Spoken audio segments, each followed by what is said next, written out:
All right, all right. Here we go. Got a new episode. I'm pretty excited about this episode of Hitting the Road.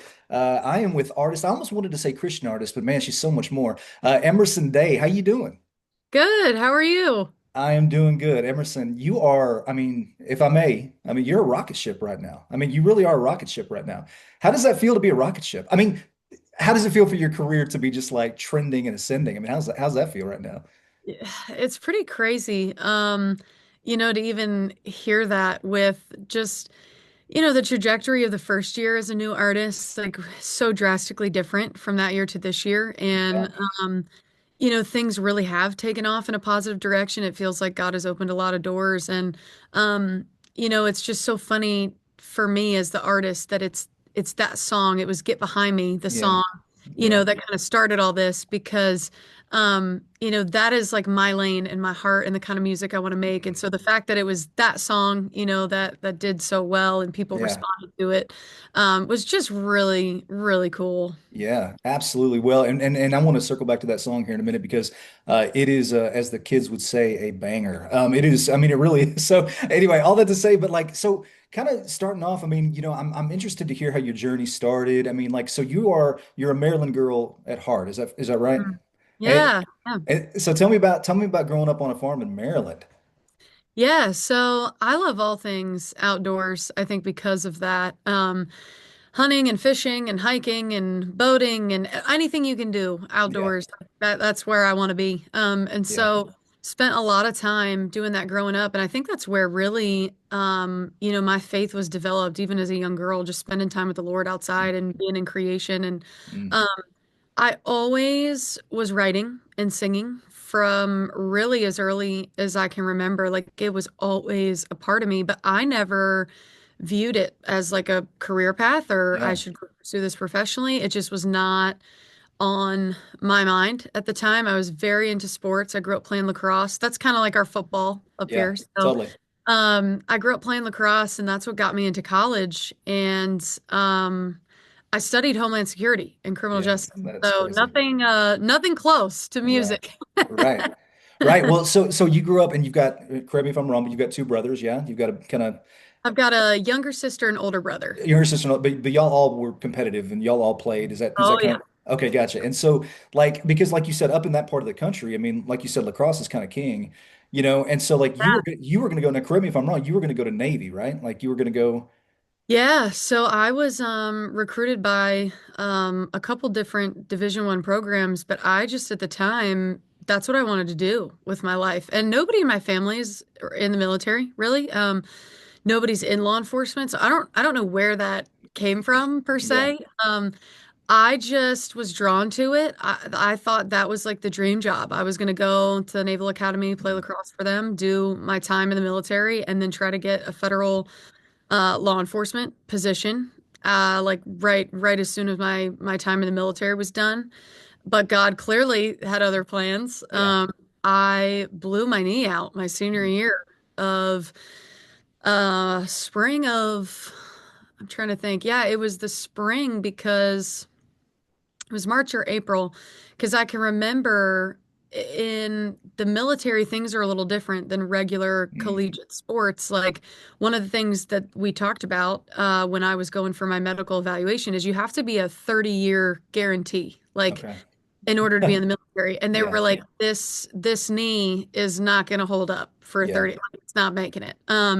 So I was sort of medically declined, if that makes sense. Like I yeah. couldn't really pursue that career path anymore. So I applied to every Division I program with rolling admission because at this point it was April. It's like end of April. All of that has been decided. I mean, I committed as a sophomore in high school. Yeah. And so here I was a senior applying to, all of these schools because in my mind, like I was going. I just wanted to, even if I Yeah. transferred after a semester or a year, I didn't care. I was like, I'm going. Yeah. Mm. So I ended up at Campbell University Yeah. where I played, and I met my husband there, and we There you go. dated all 4 years. I ended up staying, at Campbell, and so God clearly knew better. But yeah, such a crazy time. Yeah, and you mentioned that. It's funny. I thought of a memory, and I haven't thought about it in a long time. But I actually met when I was a senior in high school. I met with an army recruiter. I just had a knee surgery, and he said that, like he said, "Hey man," he said, "I just don't think." Like, because your knee looks chronic, and I haven't thought about that in a long time, but I Yeah, know that's just it's kind of crushing, right? It's kind of but like you said, got to have other plans. And going to Campbell now, real quick, if I may embarrass you and maybe even brag on you here, because here's the thing, a lot of people, we talk to a lot of people that are in the music industry they were athletes, and it's kind of one of these stories like, man, I could have gone pro. Chances are you're not going to go pro, but like, right, but a lot of those things that like, kind of forms you in athletics and stuff like that makes for like, it kind of brings that work ethic into what you're doing in music. Um, for but, sure. but when you were at Campbell, if I may, I'm just going to read a couple things off real quick. I made a note. You had set the record for career goals at 191 and career points at 255. You were the 2016 Big South Offensive Player of the Year. And those records that I just mentioned a second ago still stand today, unless someone's broken them Yeah. in the last 24 hours. I mean, you were an athlete. I mean, you were Yeah. yeah. I mean, that's amazing. I mean, so just like I mean, bringing that, and you didn't know you were going to bring it into music, like you said, you thought you were going to Right, go work with like the ATF, right, or something like right, that. So, that was the plan. ATF was the plan, but you weren't married yet, right? Like you had applied for the ATF to be with the ATF. Um, right. and then but they do extend you an offer. And Yeah. so like like how does that go when you're just like did they give you like a certain amount of time that you had to consider that offer? Was your mind made up before they sent it to you? So I kind of was one of those people, like, I knew what I wanted, kind of knew the things that needed to be on the resume to get there. And so my entire collegiate career, I was just trying to stack and line up everything I could to get that Yeah, job. And it's very rare. You don't get that job out of college. I mean, yeah, typically you're working 5, even 10 plus years before really. you get offered something like that. But I did an internship with their Raleigh field office while I was in college. And so that helped quite a bit. But yeah, Sure. I 100% mind made up. That's what I was doing. And I got the offer for the field office in North Carolina, which at Yeah, the time, my husband and I, we were engaged, planning to stay in North Carolina. So it's like literally the dream job, yeah, because they can send you anywhere in the country. It's not like you get to pick. So the fact that it was like kind of in our backyard. yeah, So it literally had everything that I yeah, wanted. And the way the process works is you get kind of like a contingent offer. It's like, hey, we want to hire you, but you got to pass a background and a polygraph and a physical fitness test and a bunch of stuff. It for takes like sure. months. So while I was doing all that, I moved back home with my parents and was just waiting to go to training. Yeah. And took about almost a year to get all of that done. And during that time was when I picked up a guitar, I started writing, I started singing again, Mm. and I just really felt like the Holy Spirit was telling me, this is what you're supposed to do. This is what you're supposed to do. And I'm like, no, that can't be Yeah, right. You sure. know? Sure. Well, and let me ask you this too, because like you mentioned, you were engaged, and it's like, because you've got I mean, you got a fairly good career set up if you want it, and like, and Yeah. I'm sure you're having a conversation with your soon-to-be husband, with your family, and like, how is that received when you just spent 4 years in school, and and you're just like, man, I think God may be calling me another direction. Like, was that well received? Did you have the support of everybody? Yeah, so after that year, I'm trying to go back and get this timeline right, but yeah, it was a full year of me wrestling with that decision. Mm. And of course Bryce and I, my husband had talked about it, in length, and he was, fully on board and supportive of it. And I think at the time, by the end of that year, we were married at that point, looking at like, okay, we might want to, maybe look at building a house, or we buy Mm. a new house, or like we're looking at life decisions, and I'm like, I Yeah. think I want to leave the job security I had, Right, you right, know. right, right. So anyway, I can remember going to him about it, and him, being totally supportive and Yeah, all in. And then I did go to my parents, who were a big part of helping with that college career. And I just said, look, I really feel like the Lord is calling me in a different direction. I think it's supposed to be music, and I yeah, think I'm supposed to turn this down and go pursue that. Like, how do you guys feel about that? yeah. And my mom just said to me, you will never regret saying yes to the Lord. If you feel Wow. like that's where he's calling you, like you have to be obedient in that and go. So they were fully supportive. And I don't know without that if it would have been so easy for me to make that jump, Yeah. without that support.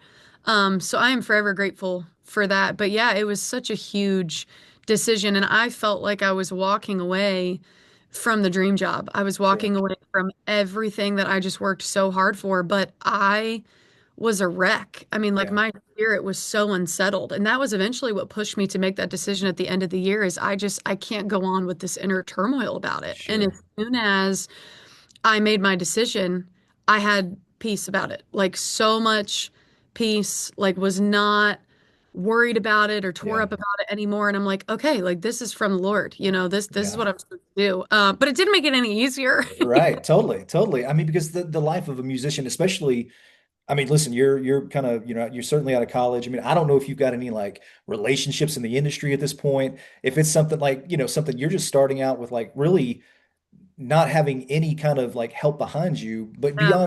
beyond maybe your family support, obviously. But it's like, when did you kind of start like gigging? And like when you were gigging, were you playing like at clubs? Were you playing at churches? Like what was it both? Like where were you kind of gigging at? Yeah, so I had no experience. I didn't know the first thing about, it's like, okay, God, go do music. Like, what does that look like? Right.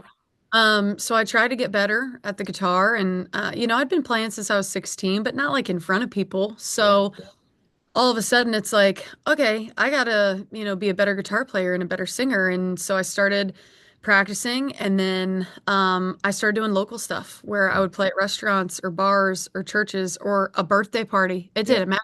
People needed live music. Like Yeah. I was your girl because Yeah. I was Totally. trying to get this experience. And I did that for about 6 years and Okay. nothing happened. I Yeah. you know, put music out. I, tried to do the touring thing. I was doing it all and nothing by an industry standard was happening. Like no Sure. doors were open, no connections were made. And I can remember going into my seventh year of it, just praying and asking God, like, did I get this wrong? Yeah. Like, No, totally. like, Yeah. did I hear you wrong? Because I really thought something would have happened by now. And I never felt called to move to Nashville. Like people would bring it up, like, Yeah. why don't you move to that? And like just something about that was not right. Like I never felt like that was where God wanted me to go or what he wanted me to do. And I can just remember like in my own quiet time, prayer time with the Lord being like, I am in the middle of nowhere, North Carolina. Yeah. I know zero people in the music industry.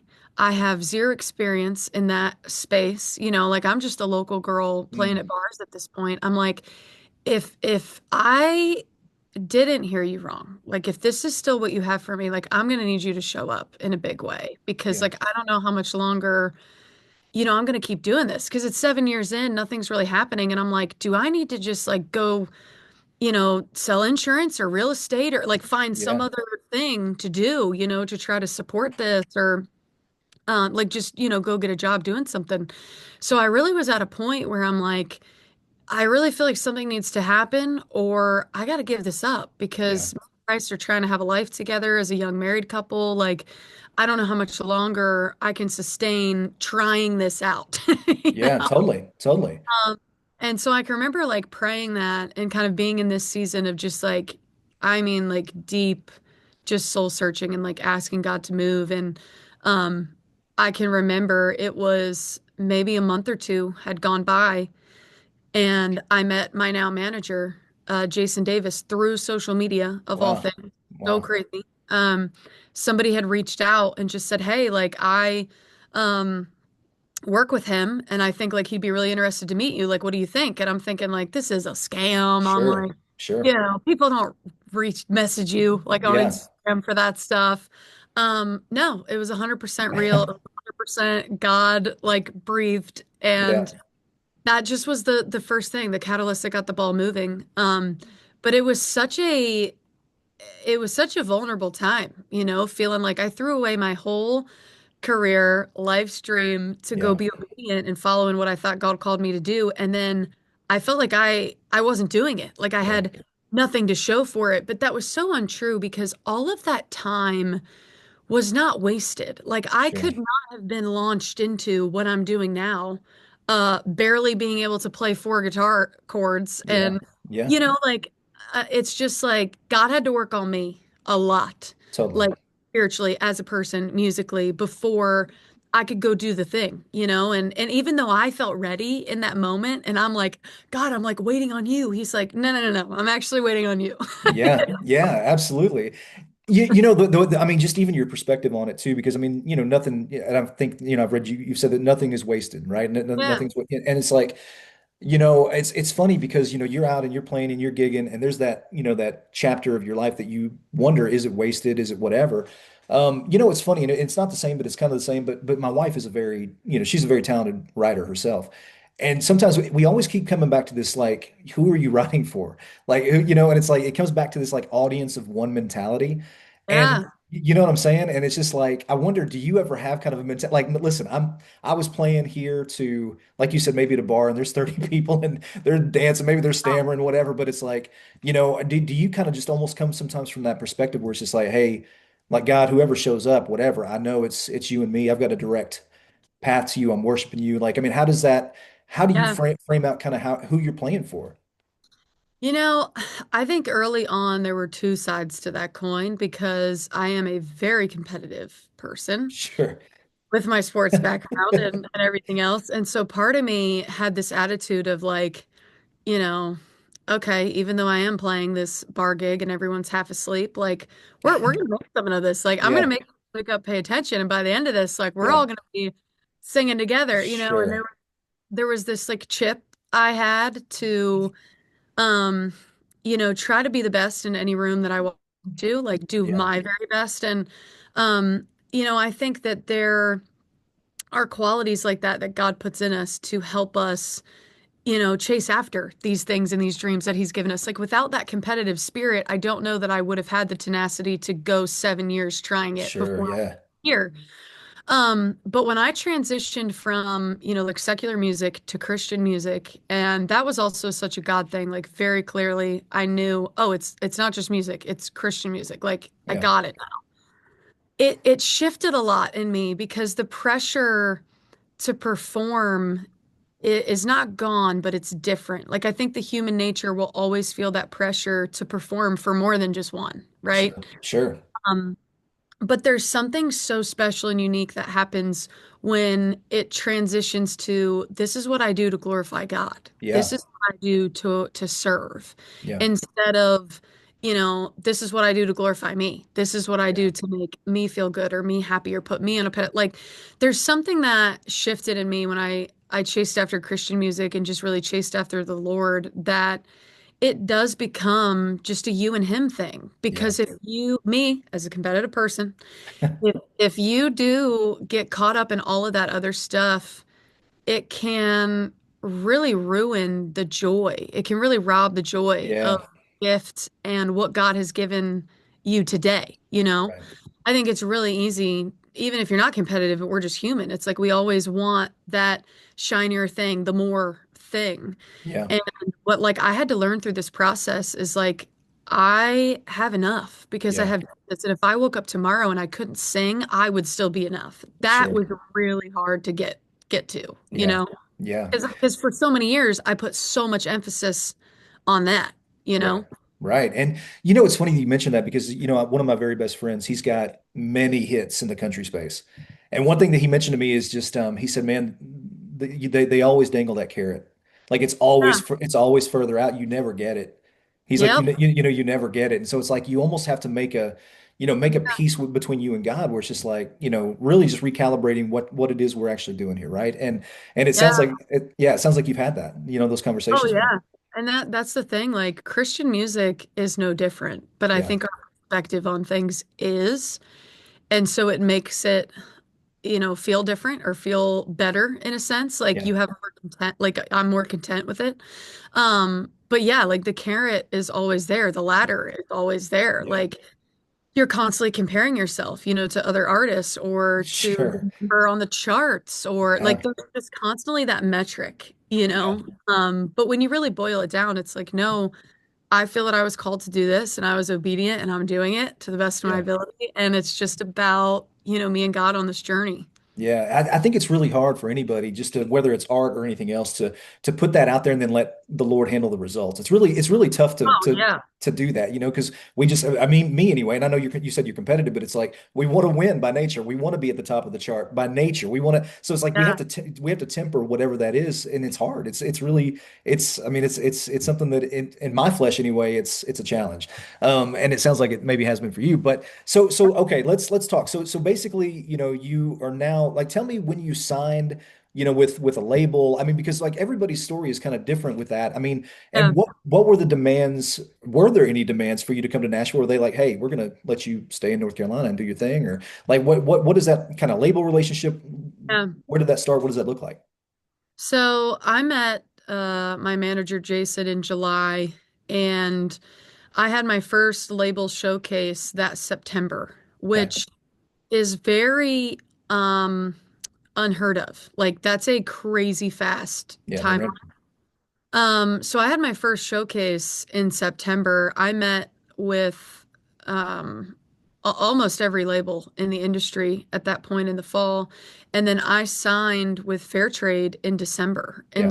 so that was like a crazy fast trajectory. Like normally that does not happen, especially when you don't live in Nashville Yeah. either. That Yeah. was also, to your point, that was also another rare piece of that puzzle. And, when I met with Fairtrade and I sat down and I talked with them, I could just really tell that they cared about me as the person. Yeah. Love that.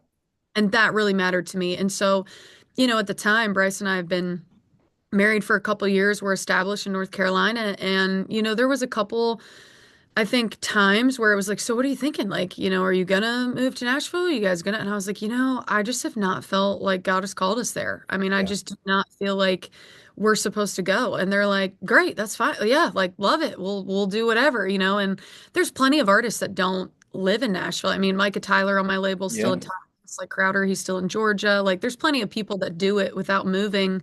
Of course, they're on a bigger level. So, I'm like, is this gonna work? How is this gonna work?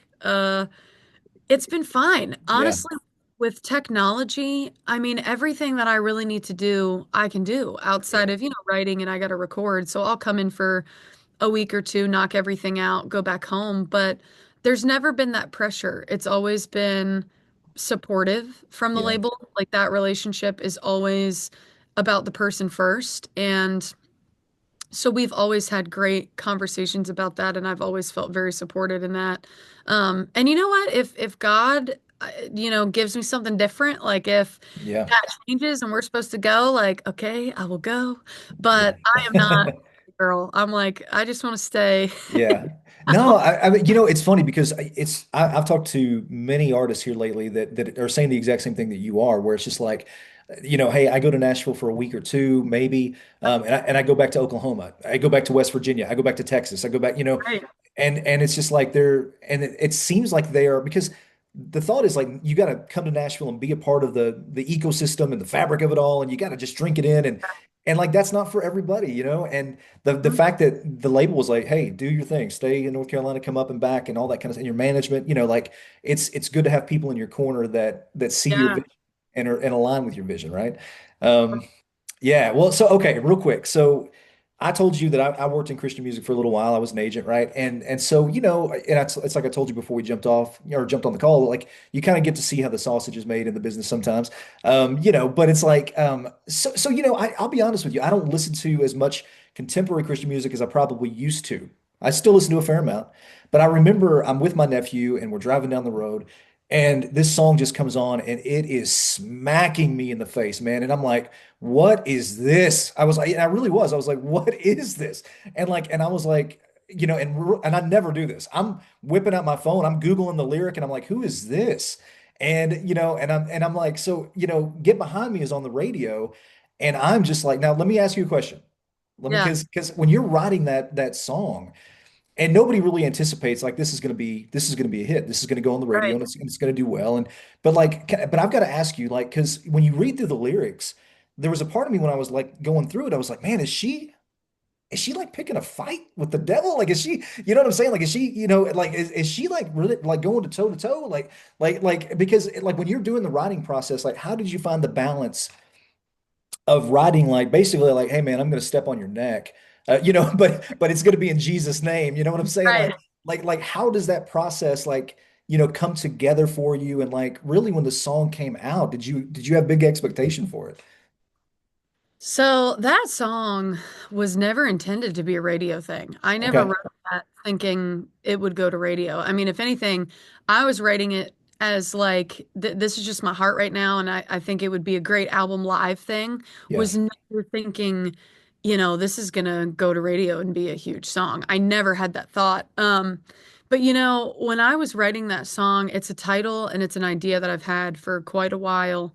And it just, for whatever reason, never felt right to sit down and write it. And I think it was because I needed to be in the season where I personally needed it in order for that to come out. Yeah. And, I think a couple of things like were happening and present at the time that I was writing that song to kind of what you said, achieve that balance. I had left the career. I had fought for 7 years to do this. I finally felt like God was moving and opening doors. And I released my first single thinking like, this is it. Okay. Like we got here. Like this is what like we've been waiting for. Yeah.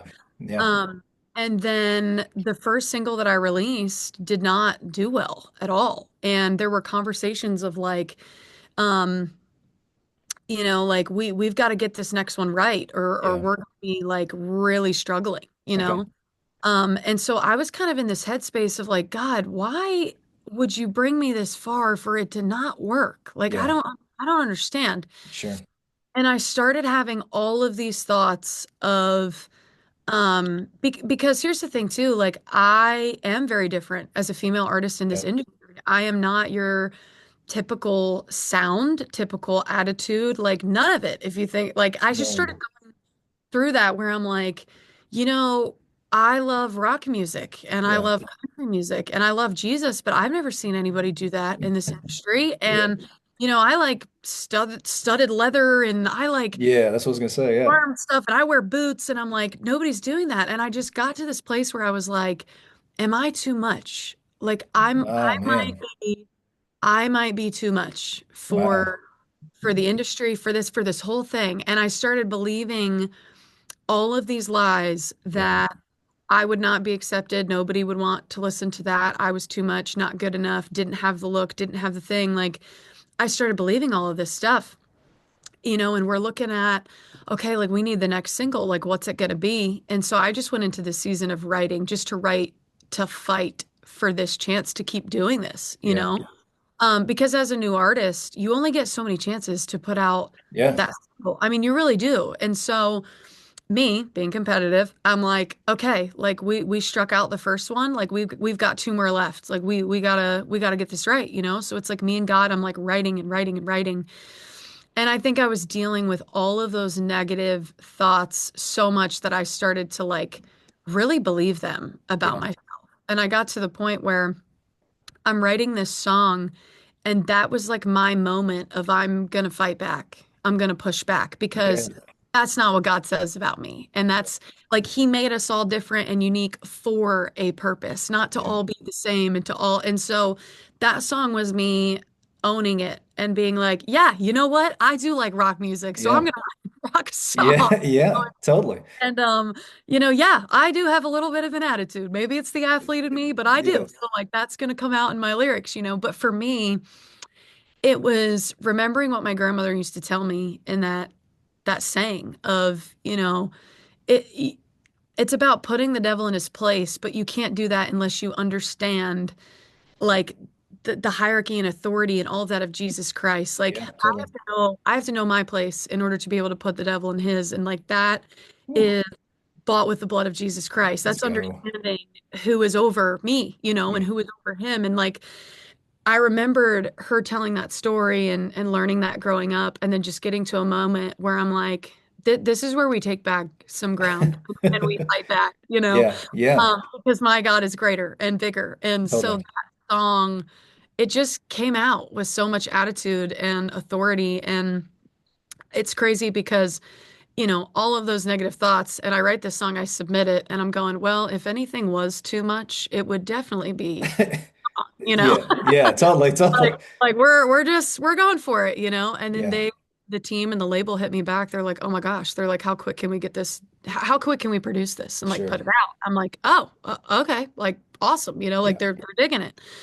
But then to see people grab onto this and sing Yeah. it over their own lives and have the same feeling of breakthrough that I felt has been it's worth way more and like means so much more than any song. Like to hear the breakthrough stories from people that this song has Yeah. given, like for their own stuff, has just been really powerful. So Yeah. yeah, it was a crazy writing journey for that Yeah. one. I mean, it Oh just, man. yeah, Like there's so many directions we could go from that. But I mean, so I guess my curiosity too is like, so when you mentioned like you put this out to you just sent them a work tape, right? You didn't send them like a yeah, okay, so you just sent them a work tape and they're just like, let's get this out, let's get this, together and all this kind of stuff. And so, you're hopeful, obviously, that like this is, and before and like you said, you mentioned just a second ago that you're not your typical artist, right? mm, Let me tell you, and I laugh because it's like, listen, I think that the music, and I don't want to paint with a broad brush, but sometimes the music industry can be guilty of trying to package things a certain way because the right, formula works. But right, I'm watching here lately that some of my favorite artists are the ones that zig when everybody else says zag, mm, kind of yeah, thing. And for you to say, yeah, like I wear leather pants and I and I like rock. I mean, because like what happens is like you break that mold and you break that for me anyway. When I was like I completely identify with what you just said. Like there's nothing out there like what she's doing. mm, And people are either going to embrace that or they won't. But right, it's but it yeah, seems like people have overwhelmingly embraced it, and which I'm sure is super humbling to you. And it feels like it has. And I know that we talked before we jumped on about you know we really want, I think, on this podcast too, to kind of frame up good news for people this time of year, right? And that's part of what you're, I mean, I know that I don't know if you would call yourself this, but I mean, you've got a ministry now. You're a minister in a lot of ways, right? Where in the respect that right. you're on the stage and again, not to put any kind of pressure on or anything like that, but you're taking good news to people, which is crazy because the journey has been kind of what it's been. But my question to you is like as you're bringing, because you've got some big things coming up, but as you're bringing really that good news and you're bringing that light to people, what for people that may be listening to this that don't feel a lot of hope right now this time of year, that maybe they just feel smashed up pretty good by life and crumpled up, like what's some hope, like what's some good news that you could give them today before you go out on a pretty awesome tour in 2026? Yeah, I think for me and maybe for a lot of people too, that feeling of maybe lack of hope or even just like run down. Like for me, I've actually been diving into this idea of rest lately. Mm, And, when I think about the song Get Behind Me, and I think about it's about who our protector is. It's mm, about the victory that's already been won and the victor that we have in Jesus. And, looking at the Christmas season and the Christmas story, he came in such a humble way and such a like he could have come in so many different sure. ways, but he chose to come like so humbly, and we call him so many different things, so many different names like Prince of Peace and Yahweh and a healer and a provider, but he's also our protector Mm, and we also call him the Good Shepherd. And yeah. the job of a good shepherd, like the main job is to take care of the sheep, right? Protect the Yeah. sheep. And Totally. it's to guard the flock. But the hardest time to do that was at night. Like that's when all of the Yeah. things come, right? Is at night. And so like when I think about the Lord as a good shepherd this Christmas season, it's not just to keep the bad away and protect me. It's also so I feel protected so that I can rest. Like Yeah. the shepherd is present so the sheep can lay down and go to sleep and rest and know that they're okay, like through the Sure. night. Yeah. And so for anybody that feels, hopeless, we do have hope in Jesus Christ. Like he has already won the battle. That's why he says, like, take heart, for I have overcome the world. Like you Yeah. will have trouble in this world. It is guaranteed that we will find it, Yeah. but take heart, I've overcome the world. So like Yeah. he already is the victor. And I think if we look at him as the victor and we look at him as the good shepherd, I think that there is just this quiet peace that we can know, we can have hope and we can have faith and trust in somebody Yeah. that's looking out for us. And like we can lay our head to rest when we're going through things that are hard and know that he's got us, like he's looking out. Yeah, that's a good word. It's funny you mentioned that, like, take heart, Yeah. Jesus said, for I've overcome the world. There's, and it's funny not to just like, but there's actually, I think, a translation of the Bible, that I read where it said, that I've overcome the cosmos. Like, Yeah. and it's just like when you think about that, now my mind is completely blown. Yeah. But you're right, he's got us, he's got us. And, I think that, certainly part of what you do, again, you're going out among the people, right? And a lot of those people that are purchasing a ticket, or they're going to be at that church, or they're going to do whatever, like, they want to latch on to that hope, because it's like, I think that's what we're here for, right? Is to help one another, Yeah. along the way, right? And so what an amazing journey God has taken you on. And so, as we just kind of pivot, I know we talked about it a little bit, but you're going to be on the Winter Jam, tour in 2026. I mean, how does that feel? I mean, because there's usually typically big names on that tour. Oh my gosh. Yeah. I mean, I'm still freaking out over it and kind of floored about Yeah. it. And I used to be that kid in youth group that would go. So like it's kind of Sure. crazy. I used to be in those seats and now I'm on the stage. Like that is the testimony to only what God can do. Totally. Like, Totally. and if you would have told me even, 5 years ago, 2 years ago, like you're gonna be on Winter Jam, I would have been like, what? Yeah, exactly. Just kind of crazy. So, Yeah. pretty thankful. Yeah. Yeah, I mean, so what an amazing opportunity. And I guess too, I just wanted to ask you, do you have, any new projects maybe coming up in 2026 that you're excited about? Or, are you going back to the studio soon? Like, what does that look like for you? Yeah, so we've got new music that will be coming out in 2026 that I'm really excited about.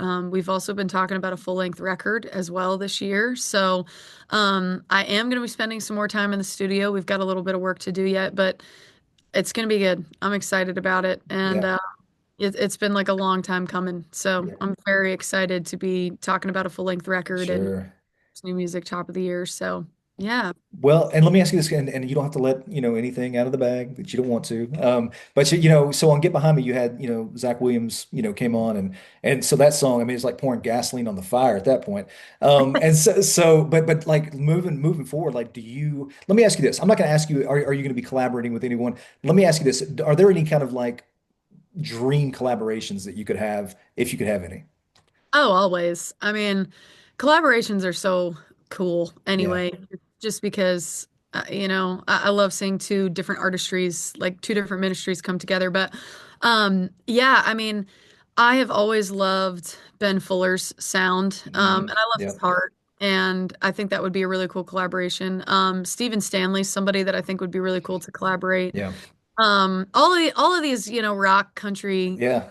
guys, and I just I would love any collaboration. I think that the Lord leads, but Yeah. those are two people I think it would be really cool to Yeah. collaborate. And honestly, like I said, anything else the Lord sends, Yeah. our way, like we're excited about. Let's So go. Let's go. Emerson Day, you have been amazing. Like, thank you so much, for jumping on and just letting us get to know you a little bit better. We're pulling for you in 2026. If there's anything you need, let us know. Thanks again for jumping on Hitting the Road, and we'll talk to you soon. thank you. Yes, ma'am.